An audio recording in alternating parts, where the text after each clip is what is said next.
कवी तुका म्हणे हे का कवी, आम्ही सुद्धा हे काकवी म्हणाले. अरे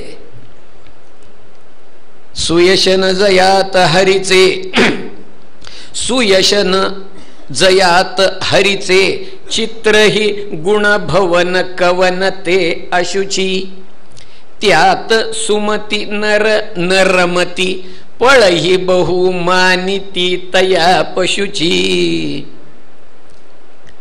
अहो चांगलं काव्य आहे, त्यामध्ये व्यवहार दृष्टीने बरं का चांगलं काव्य आहे, त्यामध्ये अर्थालंकार आहेत, शब्दालंकार आहेत, यमक आहेत, अनुप्रास आहेत, अमुक आहे, तमुक आहे, तमुक आहे. फक्त गुणानुवाद, भगवत गुणानुवाद त्यामध्ये नाही करायचं काय देऊ म्हणाले. तर तर तराई रे तै रोत्तरोत्तर तोरतै रतारता तिरी रवती ती रे तरव तरव. आहा काय काव्य आहे. सवन श्लोकामध्ये त आणि र याशिवाय अक्षर नाहीत म्हटलंय. पण अर्थ काय ठोक आहे का. याला अनुप्रास म्हणतात बरं का. एकच वर्ण पुन्हा पुन्हा पुन्हा पुन्हा आलाय. अर्थ काय ठोक आहे का. काय नाही म्हणाय. एक तित्तिरी म्हणजे एक टिटवी काय करत होती तर आपल्या प्रियकराच्या विरहानं व्याकुळ झालेली होती आणि ती रात्रभर नदीच्या ह्या तीरावरनं त्या तीरावर, त्या तीरावरनं ह्या तीरावर, ह्या झाडावरनं त्या झाडावर, त्या झाडावरनं ह्या झाडावर तार तार तर तार तरही येतही उत्तरोत्तर म्हणजे अधिक चढ्या आवाजात रात्रभर ओरडत होती. हा काव्याचा अर्थ. त्या करायचं काय घेऊन म्हणाले. असं म्हणून भागवतकारांनी आपली उत्तम काव्य कशाला म्हणायचं, उत्तम वाङ्मय कशाला म्हणायचं याची कल्पना मांडली आहे बरं का. ते म्हणतात तद्वाग विसर्गो जनताघ विप्लवो यस्मिन् प्रतिश्लोकमबद्धवत्यपि नामान्यनन्तस्य शोंकितानि यत् शृण्वन्ति गायन्ति गृह्णन्ति साधवा. बस तद्वाग विसर्गो जनताघ विप्लवो. व्यवहाराच्या दृष्टीनं ते काव्य म्हणाले. त्यामध्ये शब्दालंकार, अर्थालंकार, यमक, अनुप्रास वगैरे असलं काही जरी नसलं तरी काहीही बिघडत नाही म्हणाले.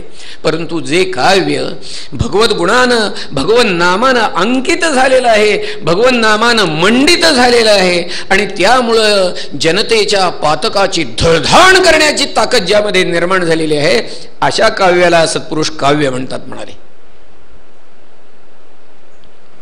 व्यासमहर्षे तुम्ही एवढं वगळून बाकीचं सगळं केलं म्हणाले. देवाची ज्यामध्ये नामे सुयशोंकिते प्रतिश्लोकी अघ नुरवीच अबद्धही असता तो वाग्विसर्ग या लोकी. असा वाग्विसर्ग तुम्ही निर्माण केला नाही म्हणाले, बाकीचं पुष्कळ केलं. आणि म्हणून तुमच्या मनामध्ये खिन्नता आहे म्हणाले. तुम्हाला जर प्रसन्नता वाटावी, समाधान वाटावं असं वाटत असेल तर काय करा तर भगवंताचं पवित्र यश वर्णन करा म्हणाले. बस व्यासमहर्षींनी उपाय ऐकला आणि म्हणतात काय ठोक आहे का. नारदा अहो तुम्ही भगवंताचं पवित्र यश वर्णन करा म्हणून मला सांगताय, परंतु हे काम काय हलकं आहे का हो म्हणाले. आणि आता तर मी म्हातारा झालो म्हणाले. माझा आयुष्य भानू आता अस्ताचलाला टेकायला लागलाय म्हणाले. आणि आम्ही अशा परिस्थितीमध्ये जर हे भगवत गुणानुवाद गायचं काम हातामध्ये घेतलं आणि जर आमचा आयुष्य भानू अस्ताला गेला तर हे काम अर्धवट राहील की हो म्हणाले. नारद महर्षी सांगतात काहीही काळजी करू नका. का तर असं जर घडलं, आयुष्य भानू अस्ताला गेला तर म्हणतात व्यासमुने तुम्ही पुन्हा जन्म घ्याल तो भगवत गुणानुवाद गाण्यासाठीच घ्याल म्हणाले. घ्या. आमची संस्कृती जी आहे, आमचं शास्त्र जे आहे ते कंटिन्युइटी ऑफ स्पिरिच्युअल लाईफ मानणारं शास्त्र आहे. लक्षात घ्या. आम्हाला मेल्यानंतर डे ऑफ जजमेंट पर्यंत थडग्यात पडून राहायचं नाही आहे. लक्षात घ्या. आमचं शास्त्र असं सांगतं की ह्या जन्मामध्ये जर 8वी पर्यंतचा अभ्यासक्रम पूर्ण झाला असेल तर पुढच्या जन्मामध्ये 9वी पासून अभ्यासक्रम, फार तर रिव्हिजन थोडीशी होईल नाही असं नाही, परंतु 9वी पासूनचा अभ्यासक्रम पुढे आहे. पुन्हा पहिलीपासून नाही सुरुवात करायची. लक्षात घ्या. आणि कोण सांगतंय. भगवान सांगतात. लक्षात घ्या. शुचीनाम श्रीमतांगे हे योग भ्रष्टोभिजायते अथवा योगिनामेव कुले भवति धीमताम एतद्धि दुर्लभतरम लोके जन्म यदीदृशम तत्र तम बुद्धी संयोगम लभते पौरोदेहिकम. पूर्वजन्मी केलेला अभ्यास हा पुढच्या जन्मामध्ये उपयोगी पडतो आणि हे आपल्याला मान्यच करावं लागेल. लक्षात घ्या.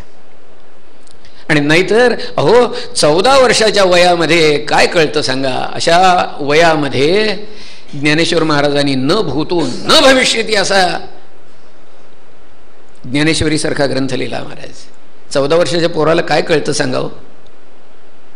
पूर्वजन्मी केलेला अभ्यास मोटकी देहाकृती उमटे निज ज्ञानाची पहाट फुटे सूर्या पुढे प्रगटे प्रकाशू जैसा तैसी दशेची वाट न पाहता वयसेची या गावा न येता बाळपणीच सर्वज्ञता वरीतया ते ती सिद्ध प्रज्ञेचे निलाभे मनची सारस्वते दुभे आणि सकळ शास्त्रे स्वयंभे निगती मुखे. ज्ञानेश्वर महाराज वर्णन करतात.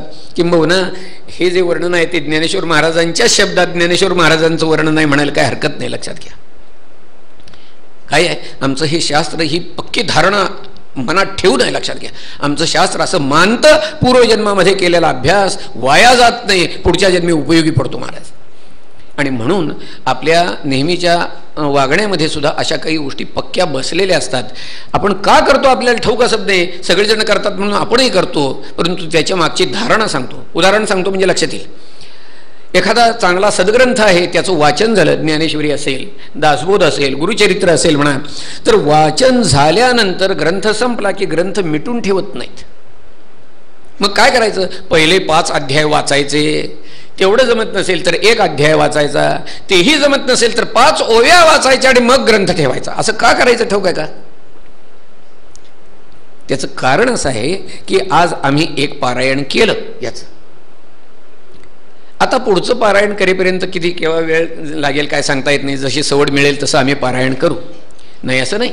परंतु पुढचं पारायण करेपर्यंत जर देह पडला तर आत्ता काय केलंय आम्ही, तर 5 का होईना ओव्या वाचून पुढच्या पारायणाची सुरुवात करून ठेवली आम्ही.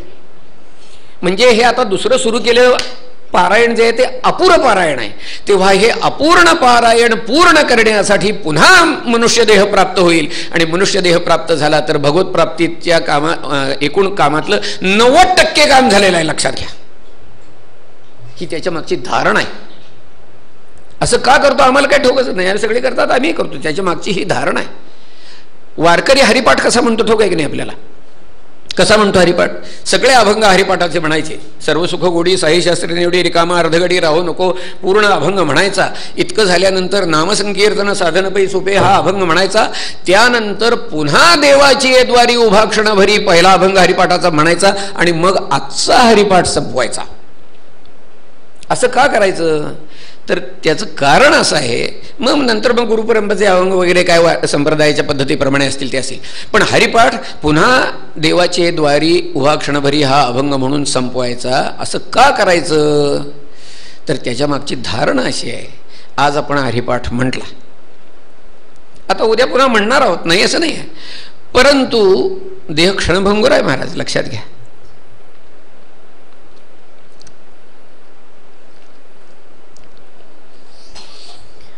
उद्या संध्याकाळी पुन्हा हरिपाठ म्हणायच्या आज जर देह पडला तर काय करायचं, तर त्यासाठी पुढची देवाचे द्वारी उभा क्षणभरी हा अभंग म्हणून हरिपाठाच्या पुढच्या आवर्तनाची सुरुवात करून ठेवलेली आहे.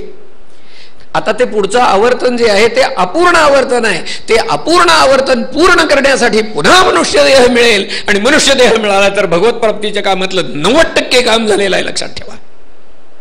आणि तसं बघायला गेलं तर खरंच आपल्या वाट्याला हे 90% काम झाल्याची पावती आपल्याला नरदेह मिळाली आहे बरं का पावती. आता पण अवघड असंच आहे हो, 90चे 91 मार्क होत नसतात. लक्षात घ्या, 91चे 92 होणं अवघड असतं, 92चे 93 होणं अवघड असतं आणि तसंच व्हायला लागलं आहे. लक्षात घ्या. असो, सांगायचा मुद्दा असा आहे, शुचीनाम श्रीमतांगे हे योग भ्रष्ट तत्र तम बुद्धी संयोगम. आणखी एक प्रसंग आठवला म्हणून सांगतो. मिरजेला केशवराव देशपांडे म्हणून एक गृहस्थ होते. त्यांनी एकट्याने 13 कोटी रामनामाचा संकल्प सोडलेला होता. 13 कोटी रामनामाचा जप करायचा रोज. म्हणजे किती करायचा, 16 18 तास जप करायचा तुम्हाला सांगतो. आणि असा जप करायचा त्यावेळेला वर्षाकाठी केव्हा तरी एकदा साधारण रफली 1 कोटी व्हायचा. 1600 गोपाळराव म्हणाले आता काय हे पूर्ण होईल असं वाटत नाही रामनामाचं संकल्प. आमच्या आजोबांनी सांगितलं, म्हणाले केशवराव काहीही काळजी करू नका, म्हणाले पुन्हा जन्म घ्याल तो रामनामासाठी घ्याल म्हणाले. बस व्यासमहर्षी काही काळजी करू नका म्हणाले. पुन्हा जन्म घ्याल तो भगवत गुणानुवाद गाण्यासाठी घ्याल, हा सगळा विषय त्यांना पूर्णपणे पटावा व्यासमहर्षींना. म्हणून नारद महर्षींनी आपल्या पूर्वजन्माची हकीकत सांगितलेली आहे. ते म्हणतात, मी मागच्या जन्मी एक दासीपुत्र होतो म्हणाले. माझी आई सत्पुरुषांच्या घरामध्ये काहीतरी काम करायला जात असेल, धुणं भांडी करायला केरवारी करायला जात असेल म्हणाले. तिचं बोट धरून, मी लहान होतो, वय वर्षे 5, मी जात होतो तिचं बोट धरून. चातुर्मास्यामध्ये ते सगळे सत्पुरुष एकत्र बसलेले राहायचे, त्या ठिकाणी काम करायला जायचे. मी लहान होतो म्हणाले. मी लहान जरी होतो तरी अत्यंत शांत होतो, दांत होतो. बस ते मय्यपेत अखिल चापलेर्भके दांते अधृत क्रीडनकेनुवर्तिनी. नारद महर्षी म्हणतात, मी लहान होतो परंतु माझ्या अंगामध्ये लहान मुलांच्या अंगात जसा हूडपणा असतो तसा अजिबात नव्हता.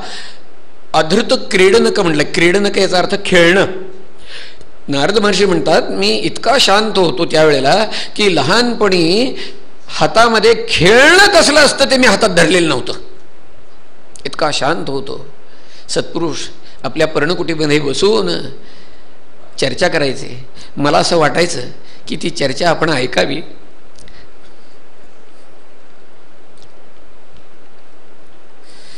पण आदरयुक्त भीती मनामध्ये, आपण त्यांच्याजवळ कसं जायचं असं वाटायचं. आणि म्हणून मी पर्णकुटीच्या दाराशी बसून उभा राहून असा डोकावून बघायचा आत. त्या सत्पुरुषांचं माझ्याकडे लक्ष गेलं आणि ते हाक मारले, अरे बाळ तुला ऐकायचं का, ये बस म्हणाले इथं. त्यांनी सत्पुरुषांनी माझ्यावर कृपा केली म्हणाले. कृपा केली म्हणजे काय केलं ठाऊक आहे का? म्हणाले, उच्छिष्टले पाननुमोदितो द्विजैः सकृत्स्म भुंजे तदपास्त केलपिषा.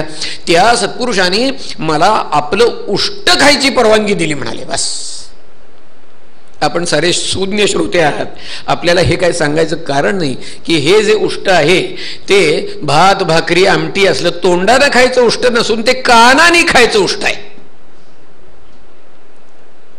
संतांची उच्छिष्टे बोलतो उत्तरे. इथं जो उच्छिष्ट शब्दाचा अर्थ आहे तो इथं घ्यायचा आहे, लक्षात घ्या.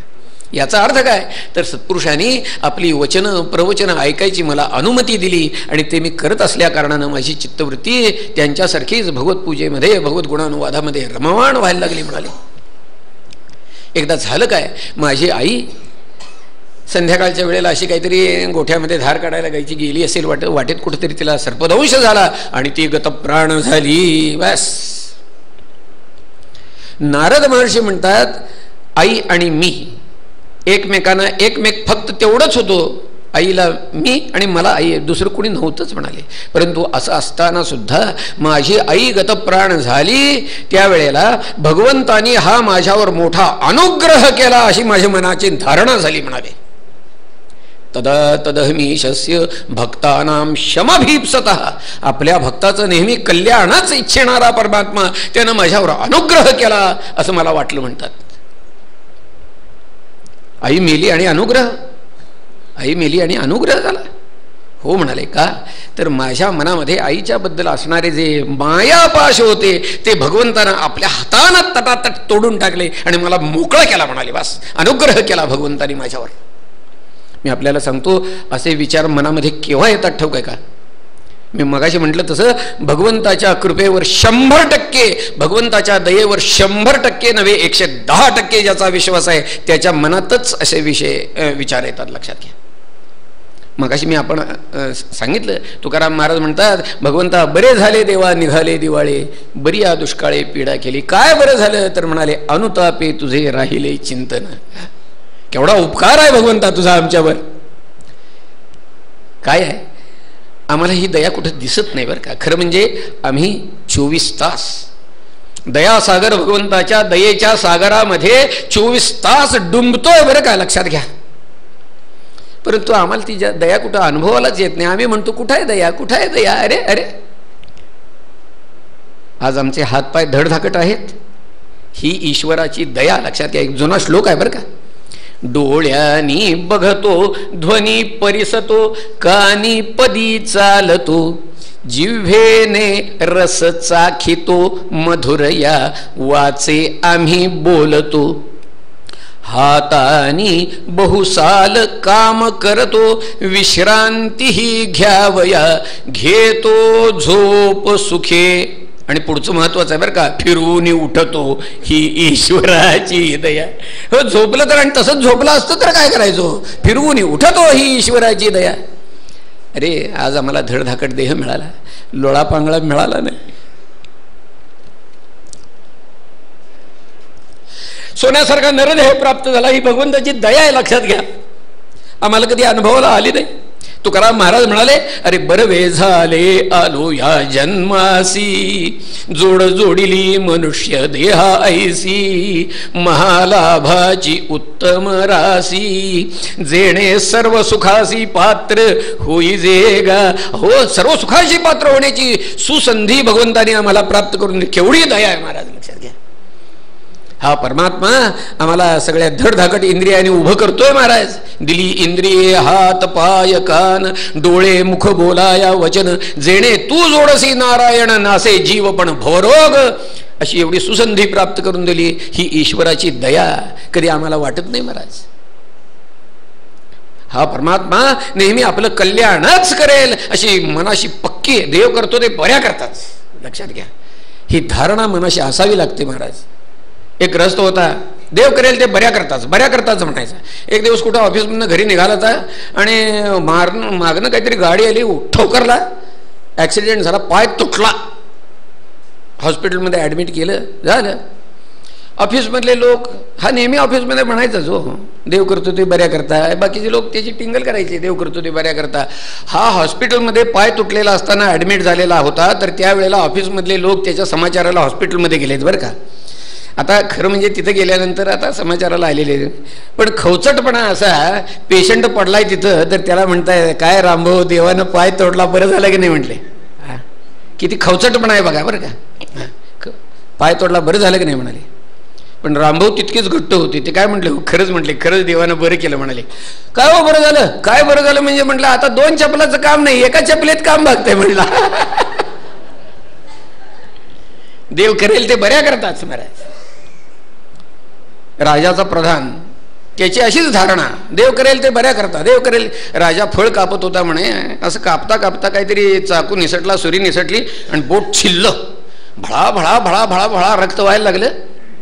प्रधान उभा होता शेजारी, म्हणाला, सरकार देव करतो ते बऱ्या करता. राजा संतापला, अरे देव करतो ते बऱ्या, माझ्या बोटाची रक्ताची धार थांबत नाही आहे. हे उचला रे म्हणाला, याला पहिल्यांदा कायद्यात टाका, देव करतो ते बऱ्या करताना टाका म्हटलं याला कायद्यात. झालं, ते राजवैद्य आले, मलमपट्टी केली, अमुक दमुक काहीतरी. पुढं 8-15 दिवस ड्रेसिंग चाललंय, जरा जखम बरी झाली.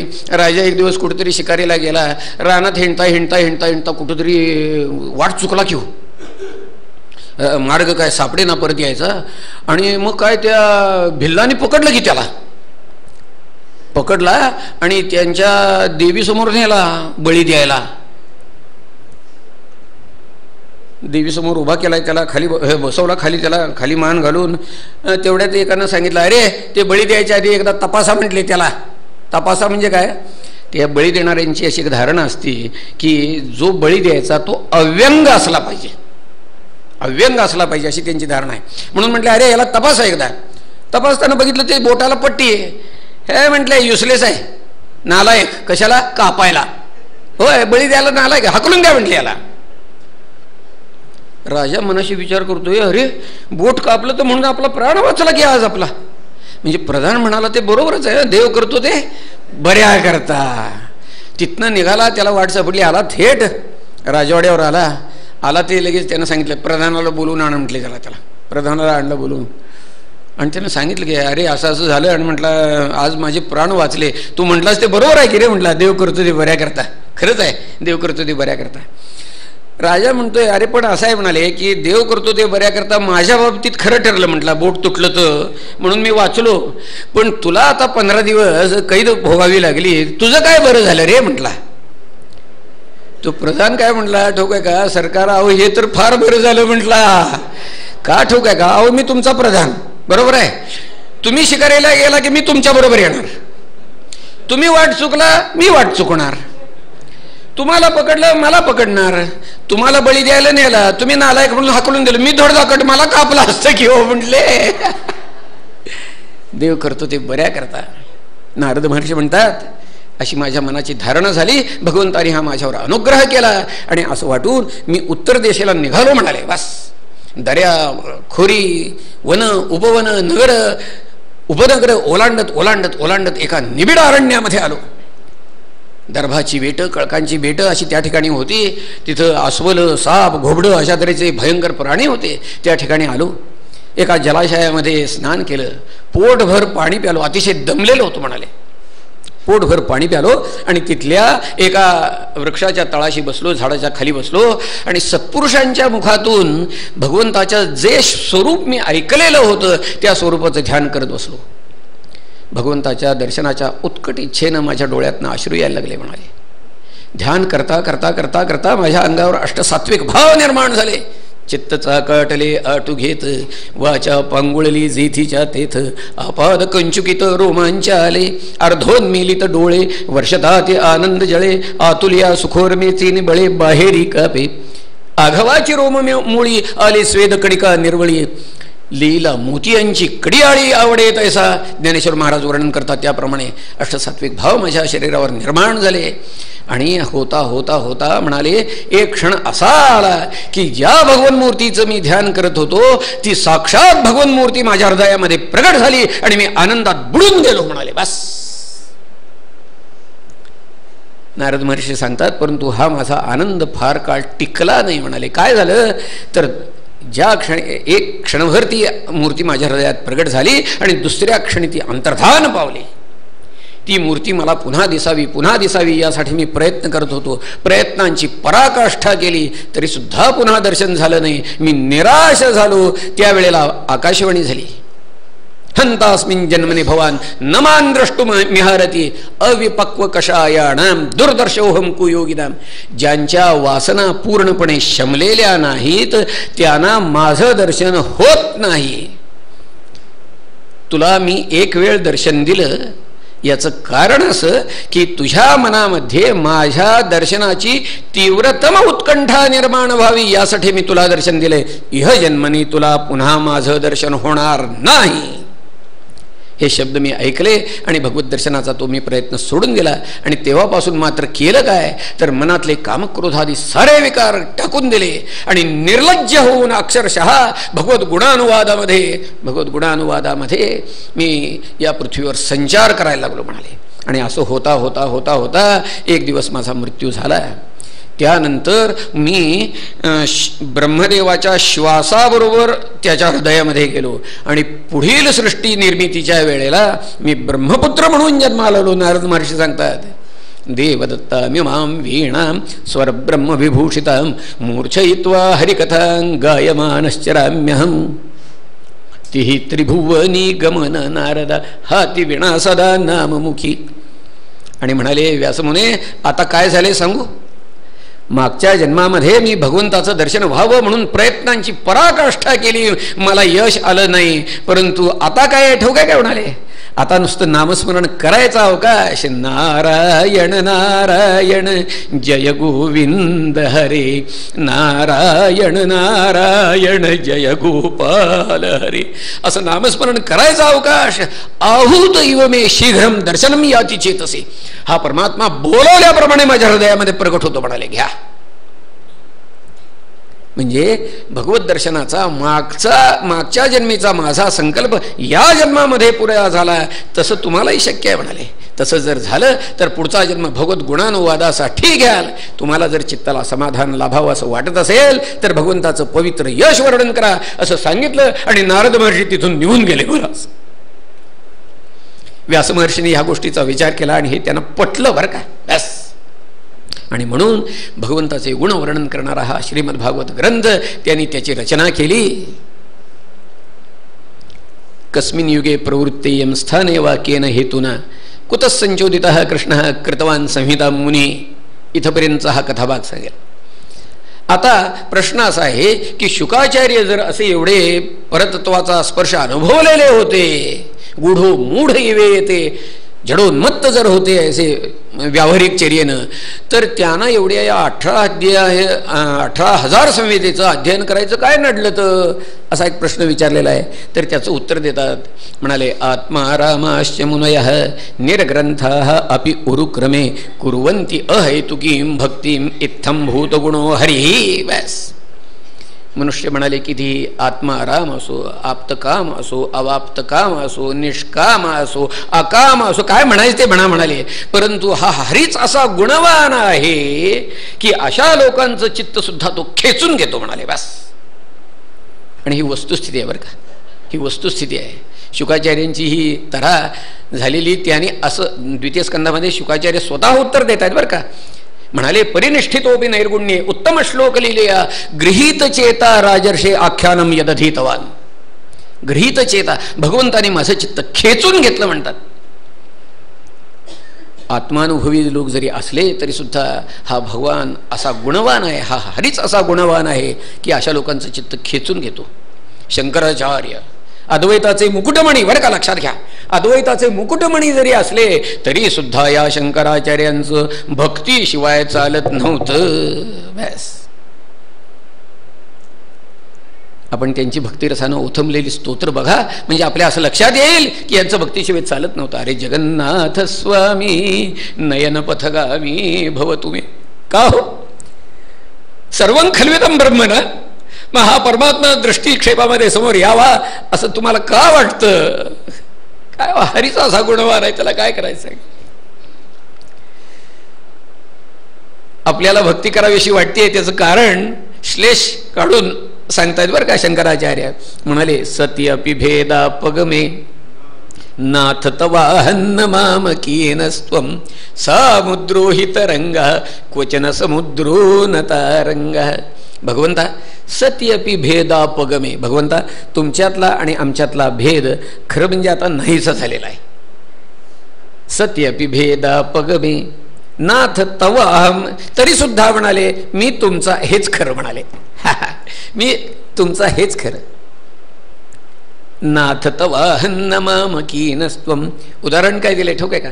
म्हणाले समुद्रो हि तरंगः. मला सांगा बघू, समुद्र, त्याचं पाणी, त्याच्या लाटा, त्याच्या लहरी, यामध्ये स्वरूप या दृष्टीनं काय फरक आहे? काहीही फरक नाही. तरी सुद्धा शंकराचार्य म्हणतात भगवंता जगामध्ये समुद्राचा तरंग असंच म्हटलं जातं, तरंगाचा समुद्र असं म्हणत नाहीत म्हणाले. तसं मी तुमचा हेच खरं म्हणाले. बस. ज्ञानेश्वर महाराज ज्ञानियांचे राजे आहेत, लक्षात घ्या, ज्ञानियांचे राजे आहेत. किंबहुना श्री निवृत्ती ठेविलो असो जयात स्थिती, ते काय देऊ वाचेची हाती वाचेची, अशा स्थितीला पोचलेले आहे. अज्ञानाचा प्रवर्तू नाही जया गावा तू, तेथ ज्ञानाचीही मातू कोण जाणे. हो बरोबर आहे ना. ज्याला अज्ञान कळतं त्याला ज्ञान कळतं. हो, ज्याला अंधार कळतो त्याला प्रकाश कळतो. ज्याला अंधार कळतो त्याला प्रकाश कळतो. सूर्याला अंधारही कळत नाही, प्रकाशही कळत नाही. हो, सूर्यापेक्षा आम्ही शहाणे आहोत महाराज, आम्हाला अंधारही कळतो आणि प्रकाशही कळतो. अज्ञानाचा प्रवर्तू नाही जया गावा तू, तेथ ज्ञानाचीही मातू कोण जाणे. म्हणून ज्ञानाचीही किंमत नाही आहे त्यांना. का? कारण अज्ञानच नाही आहे. अशा स्थितीला पोचलेले आहेत ज्ञानेश्वर महाराज. असं जरी असलं तरी सुद्धा मी आपल्याला सांगू, ज्ञानेश्वर महाराजांचे आपण अभंग बघा, त्या विरहिण्या बघा, अक्षरशः अंतःकरण पिळवट होऊन जातं महाराज. लक्षात घ्या.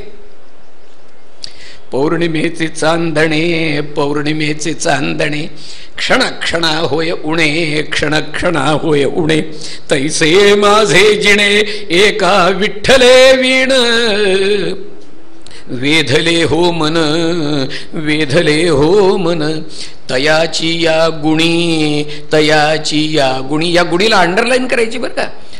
हा हरीच असा गुणवान आहे की अशा लोकांचं चित्त तो खेचून घेतो. वेधले हो मन तयाची या गुणी, क्षणभर न विसंबे विठ्ठल रुक्मिणी, वेधले हो मन, वेधले हो मन. ज्ञानी यांचे राजे असणारे ज्ञानेश्वर महाराज खांद्यावर पताक घेतात आणि पंढरीची वारी करतात. महाराज माझ्या मनीची आवडी आवडी पंढरपुरा नेईन गुढी नेईन गुढी पांडुरंगी मन रंगले रंगले. का तर गोविंदाचे गुणी वेधिले त्या गुणीला अंडरलाईन करायचे बरं का. हा हरीच असा गुणवान आहे की अशा लोकांचं चित्त सुद्धा तो खेचून घेतो. महाराज हरेर गुणाक्षिप्तमती ही भगवान बादरायणी अध्यगान महदाख्यानम नित्यम विष्णुजन प्रिया. भागवतकार उत्तर देतात, म्हणाले शुकाचार्यांनी भगवताची संहिता तिचं अध्ययन का केलं तर हा हरीच असा गुणवान आहे, त्याचं उत्तर आहे म्हणाले. असो, आता प्रश्न असा आहे की शुकाचार्यांनी ही संहिता हे भागवत जे आहे ते परीक्षिताला का सांगितलं याचं उत्तर देण्यासाठी म्हणून भागवतकारांनी महाभारतातल्या कथेचं अनुसंधान केलेलं आहे.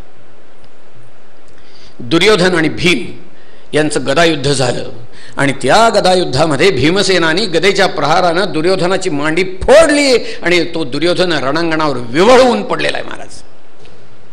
आणि त्यावेळेला अश्वत्थाम्यानं दुर्योधनाच्या मनाला जरा बरं वाटावं म्हणून केलं काय ठोक आहे का, द्रौपदीची 5 मुलं झोपलेली असताना त्यांची मस्तकं धडा वेगळी केली आणि ती 5 मस्तकं त्यानं दुर्योधनाला भेट म्हणून पाठवली.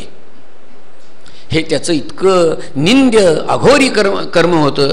प्रत्यक्ष दुर्योधनाला सुद्धा हे आवडलं नाही बरं का, पण त्यानं हे केलं. द्रौपदी शोकाकुल झालेली आहे. तिचं सांत्वन करण्यासाठी म्हणून अर्जुनानं प्रतिज्ञा केली, म्हणाला तू काही काळजी करू नकोस, म्हणाला माझ्या तीक्ष्ण शराने या अश्वत्थाम्याचं मस्तक धडा वेगळं करेन, त्याचं ते तोडलेलं मस्तक तुझ्या पायाशी आणून टाकतो, त्याच्यावर तू पाय दे आणि मग पुत्रांच्या अंत्येष्टीचं स्नान कर आणि मग मी तुझे दुःखाश्रू पुसतो म्हणाला. भयंकर प्रतिज्ञा केली. भगवंताला रथामध्ये घेतलेला आहे आणि अर्जुन त्या अश्वत्थाम्याच्या मागं लागलेला आहे. झालं, अश्वत्थामा पळतोय पळतोय पळतोय पळतोय, शेवटी दमला, त्याची हॉर्स पॉवर संपली, दमला आणि शेवटी अर्जुनानं त्याला पकडला. त्याच्या आधी त्यानं केलं काय ठाऊक आहे का अश्वत्थाम्यानं, आता हा अर्जुन आपल्याला पकडणार, सुटावं तरी यातनं काहीतरी होईल, ते काय वाटेल ते हो म्हणून त्यानं ब्रह्मास्त्राचा प्रयोग केला. भगवंताच्या सल्ल्यानुसार अर्जुनानं पुन्हा ब्रह्मास्त्राचा प्रयोग केला. त्यावेळी 2 ब्रह्मास्त्र एकमेकाला भिडली. भागवतात असं वर्णन आहे, अक्षरशः त्रैलोक्य जळून जातंय की काय अशी परिस्थिती निर्माण झाली आहे. शेवटी भगवंताच्या अनुमतीनं अर्जुनानं ती ब्रह्मास्त्र परत घेतली आणि त्या अश्वत्थाम्याला पकडला. जनावराच्या मुसक्या बांधतात त्याप्रमाणे त्याच्या मुसक्या बांधल्या आणि त्याला शिबिरामध्ये आणलेला आहे. परंतु त्या स्थितीमध्ये अश्वत्थाम्याला बघितल्यानंतर द्रौपदीच्या मनामध्ये कालव झाली बरं का. ती काय म्हणते ठोक का, मुच्यता मुच्यताम एष, याला सोडा म्हणाली आधी पहिल्यांदा. का अर्जुनाला ती म्हणती, अहो आज जगामध्ये तुमची नरवीर अर्जुन म्हणून ख्याती झालेली आहे. ती का झाली ठोक आहे का सरहस्यो धनुर्वेद सविसर्गोपसंयम अस्त्रग्रामश्च भवता शिक्षितो यदनुग्रहात. ह्या द्रोणाचार्यांनी सारी धनुर्विद्या, सारी अस्त्रविद्या, शस्त्रविद्या, त्यांचे प्रयोग कसे करायचे, त्याचे उपसंहार करायचे, त्यातले बारकावे काय आहेत, या सगळ्या सकट तुम्हाला ही विद्या दिली आणि म्हणून आज तुमची नरवीर अर्जुन म्हणून ह्या जगतामध्ये ख्याती आहे. आणि हे अर्जुनाला गोष्ट मान्य आहे बरं का. अर्जुनाला ही गोष्ट मान्य आहे. ज्ञानेश्वरी काढा आपण. अर्जुन काय म्हणाला ठाऊक आहे का, मी पार्थू द्रोणाचा केला. खरंच आहे वस्तुस्थिती. आज माझी जी ख्याती ती द्रोणाचार्यांच्यामुळे आहे, त्यानं मान्य केलेलं आहे. तेव्हा ती सांगते, स एष भगवान द्रोण हा प्रजारूपेण वर्तते. आपली अशी धारणा आहे की पिताच पुत्राच्या रूपानं जन्म घेतो आणि म्हणून ती काय म्हणते की हा अश्वत्थामा म्हणजे साक्षात द्रोणाचार्य आहेत अशी कल्पना करा आणि यांना आधी सोडा म्हणाली पहिल्यांदा. आणि ह्यांना मारू तर नकाच म्हणाली. याला का तर म्हणाली, आज मी स्वतः जे पुत्रशोकाचं दुःख भोगते आहे ते दुःख गुरुपत्नीला म्हणजे कृपी द्रोणाचार्यांची पत्नी जी आहे तिला भोगायला लागावं असं मला वाटत नाही, म्हणून याला सोडा म्हणाली. द्रौपदीचे ते न्याय्य, निष्कपट, कारुण्यपूर्ण, धर्म्य असं भाषण सगळ्यांनी ऐकलं. सगळ्यांनी तिच्या म्हणण्याला होकार दिला बरं का. ऑब्जेक्शन फक्त भीमसेन ऑब्जेक्शन म्हणाले. का याला मार ठोकला पाहिजे म्हणाले. याला आता काय करायचं? अर्जुनासमोर पेच आहे. बाकी सगळे हो म्हणतात, द्रौपदीच्या म्हणण्याला होकार दिलाय. परंतु किती नाही म्हटलं तरी भीमसेन म्हणजे दादा आहेत. हां, त्याने नाही म्हणून सांगितलं तर आता काय करायचं? असं बुचकळ्यात पडलाय.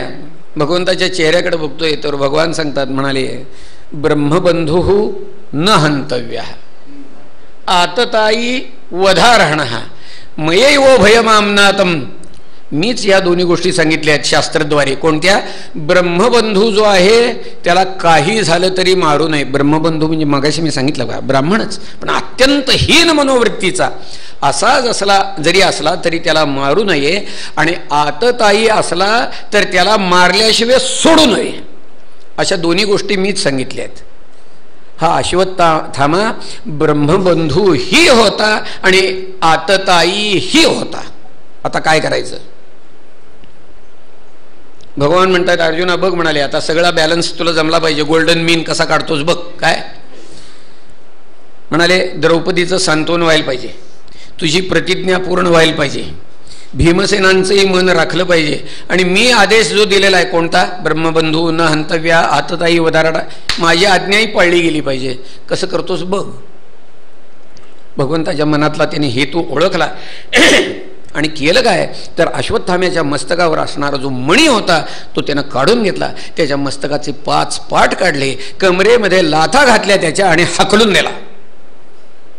वपनम द्रविणादानम स्थानान्यर्यापणं तथा एषहि ब्रह्मबंधूनाम वधो नान्योस्ति दैहिकः. शास्त्रानं ब्राह्मणाचा दैहिक वध सांगितलेला नाही, त्याला हाकलून दिला. हा त्याचा वधच आहे असं शास्त्र मानतं, त्याला हाकलून दिला. एवढं झाल्यावर त्या अश्वत्थाम्यानं खरं म्हणजे गप बसायचं, पण त्याने केलं काय ठाऊक आहे का? तो गप बसला नाही आणि त्यानं उत्तरेच्या उदरामध्ये असलेल्या गर्भावर पुन्हा ब्रह्मास्त्राचा प्रयोग केला आणि 5 पांडवांच्यावर 5 जळते बाण पाठवले त्यानं. ह्या वेळेपर्यंत भगवान आता द्वारकेला जायला निघालेले आहेत बरं का. गंतुम कृतमतिर्ब्रह्मन् द्वारकाम रथमास्थितः. भगवान द्वारकेला जाण्यासाठी म्हणून रथात बसले असे तवरती उत्तरा आली बघा. पाहि पाहि महायोगीन देव देव जगतपते. भगवंताला प्रार्थना करते. भगवंता म्हणाले माझ्या मागे हे ब्रह्मास्त्र लागलेलं आहे, याच्यातून माझी सुटका करा. माझ्या प्राणाची मला फारशी किंमत नाही आहे, तर पांडव कुलाचं बीज माझ्या उदरामध्ये आहे, त्याचं रक्षण होणं आवश्यक आहे. भगवंताला प्रार्थना करते. भगवान उतरले रथात ना आणि केलं काय तर म्हणाले स्वमायया आवरणोद्गर्भम. स्वतःच्या मायेचं आवरण त्या उत्तरेच्या उदरातल्या गर्भाला घातलं. सुदर्शन चक्राच्या योगानं त्याचं रक्षण केलं, पांडवांचं रक्षण केलं. भगवान त्यानंतर काही दिवस पुन्हा तिथं राहिलेले आहेत. का तर हा अश्वत्थामा पुन्हा काही उपद्व्याप करत नाही याची खात्री करून घेतली आणि आता भगवान पुन्हा द्वारकेला जाण्यासाठी निघालेले आहेत बरं का. बस जायचं. कुंती माता म्हणजे भगवंताची आत्या, सख्खी आत्या, नमस्कार करायला गेलेत आणि त्यावेळेला कुंती मातेनं भगवंताजवळ ते पुराण प्रसिद्ध मागणं मागितलं, ते उद्धृत केलंय भागवतकारांनी. म्हणाले विपद संतु न शश्वत तत्र तत्र जगद्गुरो भवतो दर्शनम यत्स्यात् अपुदर भव दर्शनम. भगवंता तुम्ही इतके दिवस का राहिलात अहो इथं? नाही म्हणाले असं आहे की तुमच्यावर फार संकट येत होती म्हणून मी राहिलो होतो. बरं मग आता काय निघाला? नाही म्हणाले आता तुमच्यावरची संकट सगळी संपलेली आहेत म्हणून मी जातो. भगवंता तुम्ही इथं राहिला तर त्याचं कारण आमच्यावर संकट येत होती हेच आहे का? हो हो नक्की, हो नक्की तेच कारण होतं म्हणूनच राहिलो होतो. मग कुंती काय म्हणते ठोक्या का? भगवंता मग आता आमचं मागणं एवढंच आहे की आमच्यावर संकटांच्या परंपरा कोसळाव्यात. का आमच्यावर संकट असली की तू इथं राहतोस आणि तुझ्या दर्शनापुढं मग आम्हाला संकटांची फिकीर नाही. महाराज लक्षात घ्या. विपद संतु न शाश्वत तत्र तत्र जगद्गुरो भवतो दर्शनम यत् स्यात् अपुनर्भव दर्शनम. पुन्हा संसाराची दर्शन, संसार यातना भोगायचं कारण पडत नाही. ती म्हणती भगवंता तुम्ही जाताय, जावा म्हणाली. अथ विश्वेश विश्वात्मन विश्वमूर्ते स्वकेशु मे स्नेहपाशमिमं छिंधी दृढं पांडुषु वृष्णीषु. भगवंता आपण द्वारकेला निघालाय, जावा, फक्त जाताना एवढंच करा म्हणाले की माझ्या मनामध्ये पांडवांच्या बद्दल आणि यादवांच्या बद्दल जे मायापाश आहेत ते आपल्या हाताने तोडून टाका आणि खुशाल जावा म्हणाले. बस तोडी आशा पाश करी वासगा हृदयी. ती म्हणते भगवंता माझी चित्तवृत्ती इतरत्र कुठेही न जाता ज्याप्रमाणे गंगा समुद्राला मिळते त्याप्रमाणे माझी चित्तवृत्ती तुझ्या पदकमलाशी सदैव लागलेली राहावी. एवढं मागणं तिला भगवंताजवळ मागितलेलं आहे आणि शेवटी भगवंताला नमस्कार केलेला आहे. श्री कृष्ण कृष्ण सखवृष्ट निशुभाव निधृत राजन्य वंशदहना नपवर्ग वीर्य गोविंद गोद्विज सुरार्ति हारावतार योगेश्वर अखिल गुरु भगवन नमस्ते. कुंती आत्याबाईंचा निरोप घेऊन भगवान निघाले द्वारकेला जायचं. आता धर्मराजा आडवा आला. ताम बाढ मित्युपामंत्र प्रविश्य गजसा भयम स्त्रियस्य सोपरम यास्तन प्रेमणा राज्ञा निवारिता. भागवतकार वर्णन करतात राजा धर्मराजा आडवा आला का तर त्याला गोत्रवधामुळे शोक निर्माण झालेला होता. गोत्रवध आपल्यामुळे झाला असं त्याला वाटत होतं. भगवान विचार करतायत आता ह्याला पुन्हा गीता सांगायला पाहिजे. हो त्या अर्जुनाला शोक झाला, त्याला आगाऊ शोक झाला होता बरं का. कुणाला? अर्जुनाला. म्हणजे अजून कोण मेलं नसतानाच तो रडायला लागला होता. तर त्याला गीता सांगितली. आता ह्याला पुन्हा शोक त्याचा निवारण करायला पुन्हा गीता सांगायला पाहिजे. भगवंताच्या मनामध्ये भीष्माचार्यांना दर्शन द्यायचं होतं बरं का. मनाशी विचार केला, म्हणाले आता काय नाही, भीष्माचार्यांच्या तर्फेच ह्याला उपदेश करून याचा शोक नाहीसा करावा, परंतु आपलं जे काम आहे ते साधायचं म्हणाले. म्हणून भगवंतानी पांडवांना बरोबर घेतलेलं आहे आणि भीष्माचार्यांच्याकडे गेलेले आहेत. भीष्माचार्य शरपंजरी पडलेले आहेत महाराज, उठायला येत नव्हतं. भगवान आलेले आहेत हे बघितलं आणि भगवंताची मनानंच त्यांनी पूजा बांधली आहे महाराज. बस. आणि मनानं बांधलेली पूजा जी आहे ना ती सगळ्यात श्रेष्ठ पूजा बरं का. मनोमय भगवंताला ती फार आवडती बरं का. महाराज म्हणाले मनोमय पूजा हेची पढीये केशी राजा. भगवंताला ही पूजा आवडते, भगवंताची पूजा केलेली आहे. भीष्माचार्य म्हणतात काय दैव दुर्विलास आहे बघा म्हणाले. यत्र धर्मसुतो राजा गदापाणी वृकोदरा कृष्णो स्त्री गांडीवंचापम सुहृत कृष्ण ततो विपत. धर्मराजासारखा राजा म्हणाले, भीमसेनासारखा गदाधारी ज्यांच्या बाजूला आहे, अर्जुनासारखा अस्त्रधारी शस्त्रधारी गांडीव हातामध्ये घेऊन सज्ज असलेला भगवंतासारखा सखा असताना सुद्धा पांडवांच्यावर संकटांच्या परंपरा कोसळाव्यात म्हणाले. काय दैव दुर्विलास आहे. अशा तऱ्हेची काही चर्चा झालेली आहे. यानंतर भीष्माचार्यांनी धर्मराजाला उपदेश केलेला आहे. सारे धर्म सांगितलेले आहेत. प्रवृत्ती धर्म, निवृत्ती धर्म, राजधर्म, स्त्री धर्म, भगवत धर्म, मोक्षद धर्म, सगळे धर्म सांगितले. त्याचा शोक नाहीसा केला. आणि आता ह्या वेळेपर्यंत आता उत्तरायण लागलेलं होतं बरं का, लक्षात घ्या. भीष्माचार्य इच्छामरणी होते.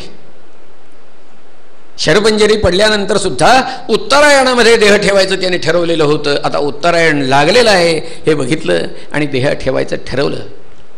भगवान समोर उभे आहेत, लक्षात घ्या.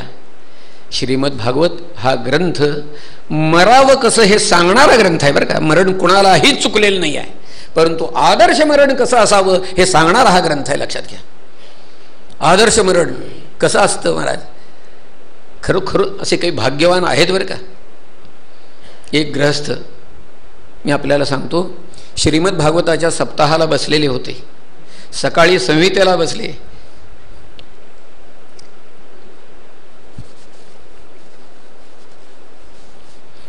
दुपारी अर्थाला बसलेले होते, अर्थ श्रवणाला. 7 दिवस झाले. 7व्या दिवशीचं अर्थनिरूपण श्रवण केलं. भवे भवे यथा भक्ती ही पादयोस्तव जायते तथा कुरुष्व देवेश नाथस्पन्नो यथा प्रभू. मागणं मागितलं. आरती झाली. आरती झाली. हातातले टाळ खाली पडले महाराज. त्या क्षणी प्राण सोडला महाराज. साक्षात परीक्षित राजा, लक्षात घ्या. आदर्श मरण कसं असावं. पंढरपूरला मंगळवेढेकर म्हणून पखवाज वाजवणारे होते. फार सुंदर पखवाज वाजवायचे. त्यांच्या 61चा कार्यक्रम होता. 75चा कार्यक्रम असेल एक. आणि त्यांचं पखवाज वादनाची त्यांची सेवा पांडुरंगासमोर, म्हणजे कुठं ठाऊक आहे का, गरुड मंडपामध्ये. आपण सगळी पंढरपूरला गेलेला आहात. गरुड मंडपामध्ये त्यांची सेवा होती महाराज. पखवाज वाजवायला बसलेले आहेत महाराज. 2 MD मागं तंबोऱ्याला आहेत बरं का, लक्षात घ्या. 2 MD मागं तंबोऱ्याला बसलेले आहेत. पखवाज वादन सुरू आहे महाराज. आणि वादन झालं आणि शेवटी ते बोल बांधायचे आणि शेवटी त्यांनी तिया घेतला. पहिल्यांदा पखवाज वादनाची पद्धत अशी आहे की आपण जे काय वाजवणार आहे ते पहिल्यांदा आधी बोल म्हणून दाखवायचा ठेक्यामध्ये आणि मग तो वाजवायचा.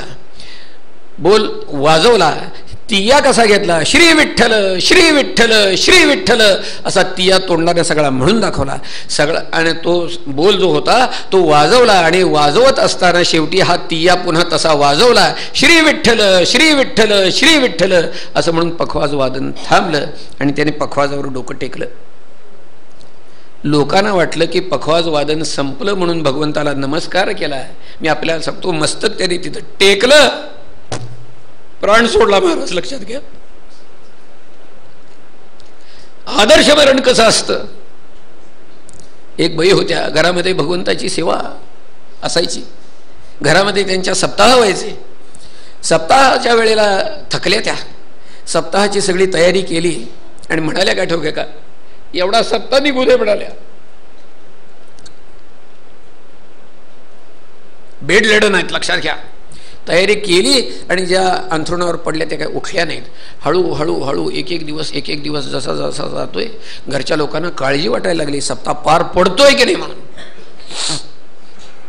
सप्ताह संपला, प्रसाद करायचा. त्यांच्या सूनबाईंना असं वाटायला लागलं की प्रसादाला आता खीर शिजायला गहू घालावेत का ना. भगवंताचं नाव घेऊन गहू घातले, खीर शिजवली, प्रसाद केला. प्रसादाच्या सगळ्या पंक्ती उठल्या, सगळ्यांना प्रसाद दिले. आणि त्या सूनबहिणी सासूबाईनं जाऊन विचारलं, सगळ्या पंक्ती झालेल्या आहेत, प्रसाद झालेला आहे, आता सोडू का. त्या सासूबाईंनी पुन्हा चौकशी केली. अगदी मोलकर्णीपासनं पान दिलंय ना प्रसादाचं, सगळी चौकशी केली. हो म्हणून सांगितलं. जा म्हणाल्या, सोड. सूनबाईंनी पाठ वळवली आणि इकडे प्राण सोडला आपल्याला. 7 दिवस नामस्मरण ऐकलं महाराज. आदर्श मरण कसं असावं, भीष्माचार्यांचं आदर्श मरण कसं आहे आपण ऐका इथं महाराज. अरे साक्षात उपास्य दैवत समोर आपल्या उभं आहे, त्याच्या चरणाशी चित्तवृत्ती लावलेली आहे, डोळ्यामध्ये ते रूप साठवलेलं आहे. आणि अशा वेळेला भीष्माचार्यांनी भगवंताची स्तुती केलेली आहे महाराज. इतिमती रूपकल्पिता वितृष्णा भगवती सात्वत पुंगवे विभूम्नी स्वसुखमुपगते क्वचिद विहर्तुम प्रकृतिमुपेयुषी यद्भव प्रवाह. भीष्माचार्य म्हणतात भगवंता, ठीक आहे, भीष्माचार्य म्हणतात भगवंता, माझी निष्काम झालेली बुद्धी मी तुझ्या चरणकमलाशी लावलेली आहे म्हणाले. बस भीष्माचार्यांच्या समोर ते भगवंताचं त्रिभुवन कमनीय रूप उभा आहे महाराज. घनश्याम पीतांबरधारई वनमाला धारण केलेलं, भगवंताच्या कुरळ्या केसाने शोभायमान असणारं ते भगवंताचं मुख डोळ्यासमोर दिसतंय महाराज. त्रिभुवन कमनंतमालवर्णम रविकर गौरवरांबरंदधाने वपुरल ककुलावृताननाब्जम विजय सखेरतिरस्तुमेन वद्या. भगवंताचं दर्शन झालं, आता आपण प्राण सोडणार. अशा वेळेला भीष्माचार्यांच्या डोळ्यासमोर त्यांचा सारा जीवनपट उलगडलाय महाराज. लक्षात घ्या, भीष्माचार्य हे हडाचे योद्धे होते आणि त्यामुळं त्यांच्या जीवनातली सगळ्यात ठळक घटना म्हणजे भारतीय महायुद्धाच्या वेळची, आणि ती घटना डोळ्यासमोर आलेली आहे महाराज. भीष्माचार्य म्हणतात, युधितुरगरजो विधूम्र विश्व कचलुलित श्रम वार्यलंकृतास्ये मम निशित शरैर्विभिद्यमान त्वचविलसत् कवचेस्तु कृष्ण आत्मा. आता भगवंताचं त्यावेळेचं रूप त्यांच्या डोळ्यासमोर आलेलं आहे भीष्माचार्यांच्या समोर. ते काय म्हणतात ठाऊक आहे का, भगवंता रणांगणावर घोड्यांच्या टापाने अशी धूळ उठलेली होती. धूळ उठलेली नव्हती तर धुळीचे लोटच्या लोट असे आकाशामध्ये उडत होते आणि ती सगळी धूळ भगवंता तुझ्या घामेजलेल्या शरीरावर बसली, ती घामेजलेल्या चेहऱ्यावर बसलेली आहे. केस सगळे असे भुरकटून गेलेले आहेत, घामानं तू निथळतोयस भगवंता. आणि काय काय सौंदर्य आहे लक्षात घ्या भगवंता. तुझं घामानं भिजलेल्या चेहऱ्यावर धूळ बसली आहे आणि त्यातनं घामाचा असा एखाद दुसरा ओघळ आला की तेवढीच ती धूळ नाहीशी होती. महाराज काय चित्र दिसत असेल विचार करा महाराज. भीष्माचार्य म्हणतात भगवंता माझ्या तीक्ष्ण शरानी मी तुझ्या शरीराचा ठिकठिकाणी वेध घेतलेला होता आणि झालेल्या जखमातनं असे रक्ताचे ओघळ येत होते. भगवंता तेच तुझं स्वरूप माझ्या डोळ्यासमोर येतंय म्हणाले. युधितुरगरजो विधूम्र विश्व कचलुलित श्रम वार्यलंकृतास्ये मम निशित शरैर विभेद्यमानत्वची कवचे विलस कवचेस्तु कृष्ण आत्मा. भीष्माचार्य म्हणतात भगवंता सपदी सखिवचो निशम्य मध्ये निजपरयोर बलयोरथन निवेश्य स्थितवती परसैनिकायुरक्षणा रथवती पार्थ सखे रतिर्ममास्तु. सपदी सखिवचो निशम्य मध्ये. भगवंता अर्जुनानं तुला सांगितलं राणांगणावर आल्यावर काय म्हणाला सेनयोरुभयोर मध्ये रथम स्थापयमेच्युत यावदेता निरीक्षेहम योद्धुकामानवस्थितान कैर्मया सह योद्धव्यम अस्मिन् रणसमुद्यमे योत्स्यमानान वेक्षेहम य एतेत्र समागताः धार्तराष्ट्रस्य दुर्बुद्धेर्युद्धे प्रियचिकीर्षवा.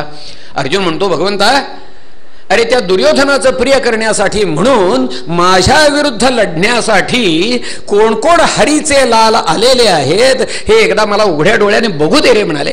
रथ जरा 2 सैन्याच्या मध्ये घेऊन चल. मी आपल्याला सांगतो भगवंताच्या कानावर हे अर्जुनाचे शब्द पडले मात्र भगवंताने लगाम खेचले आणि वायुवेगाने तो रथ 2 सैन्याच्या मध्ये आणून उभा केलेला आहे. भीष्माचार्य म्हणतात भगवंता तुम्ही तिथं रथ आणला आणि काय केलं बाकी कोणाला कळलं नाही म्हणाले पण आम्हाला कळलं. तुम्ही काय केलं ठाऊक आहे का म्हणाले शत्रुपक्षाच्या सैन्यावरनं तुमची एकदा कृपादृष्टी तुम्ही फिरवली आणि काय केलं तर शत्रुपक्षातल्या सगळ्या सैनिकांचे प्राण हरण करून घेतले म्हणाले. बस अक्षणा रथवती सपदी सखिवचो निशम्य मध्ये निजपरयोर बलयोरथन निवेश्य स्थितवती परसैनिकायु रक्षण अक्षण रथवती पार्थ सखे रतिर्ममास्तु. भगवंता तुम्ही सगळ्या सैनिकांचे शत्रुपक्षातल्या सैनिकांचे प्राण हरण करून घेतले आणि अर्जुनाला फक्त मढी शिल्लक ठेवली मारायला. अहो ही गोष्ट आणि उघडच आहे. भगवंतानी गीतेमध्ये त्याला ते सांगितलंच आहे सरळ सरळ मयैवैते निहता पूर्वमेव निमित्त मात्रम भव सव्यसाचन. अर्जुना आता तुला काय फारसं करायचं नाही आहे. काळ्या फळ्यावर वाघाचं चित्र काढलेलं आहे फक्त खडून ओला बोळा घ्यायचा आणि पुसून टाकायचं एवढं काम ते तुझ्याकडे पडाले. बस व्यवहित पृतना मुखं निरीक्ष्य स्वजनवधाद विमुखस्य दोषबुद्ध्या कुमति महरदात्मविद्यया यश्चरणरतिः परमस्य तस्य मेस्तु. भगवंता तुम्ही 2 सैन्याच्या मध्ये रथ आणला आणि अर्जुनानं शत्रुपक्षावर दृष्टिक्षेप केला तर त्यावेळेला त्याला काय दिसलं हो काय दिसलं तत्र पश्यत्स्थितान् पार्थः पितॄनथ पितामहान् आचार्यान् मातुलान् भ्रातॄन् पुत्रान् पौत्रान् सखींस् तथा श्वशुरान् सुहृदश्चैव सेनयोरुभयोरपि. आजी आहेत मामे आहेत काकी आहेत पोरं आहेत नातवंड अमुक तमुक सगळा भाद्रपद वद्य माळाचा पितृपक्षापासून 15 सगळे समोर लोक उभे आहेत. बघितलं त्यांना काय आहे. विनोबाजी म्हणाले एके ठिकाणी की म्हणाले प्रत्यक्ष दर्शनाचा परिणाम काही वेगळा असतो बरं का. खरं म्हणजे हे जे युद्ध ठरलेलं होतं हे असं काय ऑल ऑफ ए सडन ज्याला म्हणतात तसं ठरलेलं नव्हतं. अनपेक्षितपणाने ठरलेलं नव्हतं. युद्ध टाळायचे सारे प्रयत्न विफल झालेले आहेत. आता युद्धाशिवाय मार्ग नाही असं आहे. अशा परिस्थितीत युद्ध ठरलेलं होतं. याचा अर्थ असा की अर्जुनाला प्रतिपक्षामध्ये कोण कोण लोक आहेत ह्याची पुरती कल्पना होती. लक्षात घ्या. द्रोणाचार्य असणार भीष्माचार्य असणार कृपाचार्य असणार आपला सगळा गोतावळा समोर असणार याची पूर्ण कल्पना होती.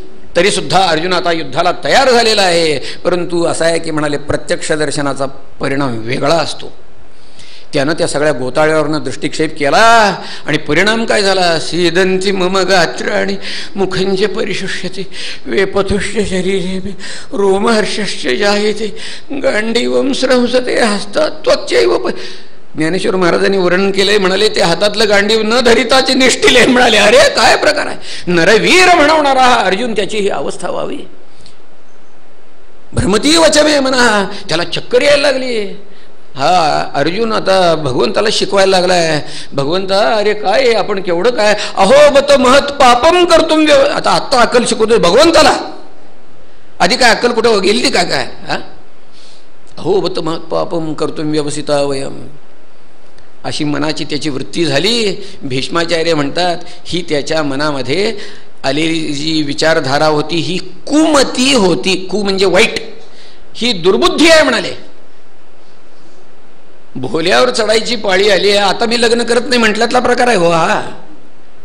इतके दिवस तुला काय कळत नव्हतं काय. भगवंता मनात आलेली ही त्याची वृत्ती आपण नाहीशी केली.